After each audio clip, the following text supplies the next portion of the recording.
دوسرا جو سوال تھا وہ یہ ہے کہ موبائل سے قرآنی آیات ڈیلیٹ کرنا قیامت کی نشانی ہے، یہ پوسٹیں اکثر و بیشتر سوشل میڈیا پہ چل رہی ہیں، کیا شرعی حکم ہے؟ جی ہے کہ بعض اوقات اس طرح کی پوسٹ آتی ہے کہ اگر کوئی قرآنی آیت آپ کے موبائل میں ہے تو اس کو ہرگز ڈیلیٹ نہ کریں کیونکہ یہ قیامت کی نشانیوں میں سے ہے۔ کیا یہ صحیح ہے؟ دیکھیں نبی کریم صلی اللہ علیہ وسلم کے دور میں تو مطلب موبائل تھا ہی نہیں، اور اگر کوئی یوں مفہوم لے کہ جی حدیث میں کہیں آیا ہے کہ آخر زمانے میں قرآن مٹا دیا جائے گا اور آپ ایسا کر رہے ہیں یہ بھی مٹانا ہوا تو لہٰذا یہ منع ہوگا،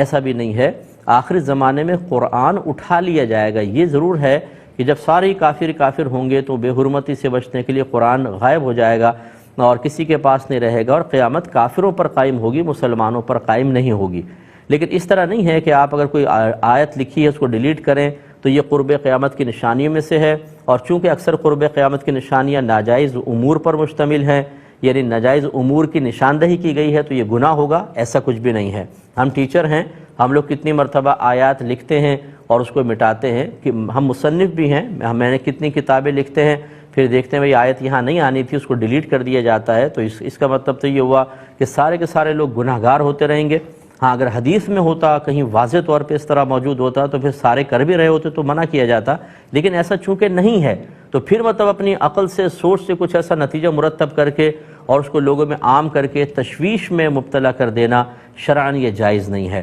اور یہ اکثر وہ لوگ ہوتے ہیں، اب اس پہ بڑی پیچھے ایک بڑی کہانیاں ہوتی ہیں، لیکن بہرحال اس طرح کی پوسٹ ڈال کر اپنے مقاصد حل کرنے کی کوشش کی جاتی ہے، اور ہمارے نادان مسلمان بھائی بہن جنہوں نے کبھی قرآن کو غور سے نہیں پڑھا ہوتا، ترجمہ تفسیر کے ساتھ، کسی حدیث کو شرح کے ساتھ نہیں پڑھا، انہوں نے اپنے دین کو کبھی کسی مستند عالم سے سیکھنے کی زحمت گوارا نہیں کی، یہ کیا کہہ رہا ہے، وہ کیا کہہ رہا ہے، یہ کیا کر رہا ہے، وہ کیا کر رہا ہے، دیکھ کر سن کر دین کو سیکھا ہے، وہ لوگ قرآن کی آیات سے اتنا خوفزدہ نہیں ہوں گے، حدیثوں میں بیان کردہ عذابات سے ان کے دل نہیں لرزیں گے، اس طرح کی پوسٹ سے کانپ جائیں گے ایک دم اور فوراً پوچھیں گے ہم تو گھبرا گئے، ہم نے تو یوں ہوا وہ ہوا۔ اس کا مطلب ہے کہ ہمارے ایمان میں بڑی کمزوریاں ہیں، ایسی چیزوں کی پرواہ نہ کیا کریں۔ اللہ عمل کی توفیق عطا فرمائے۔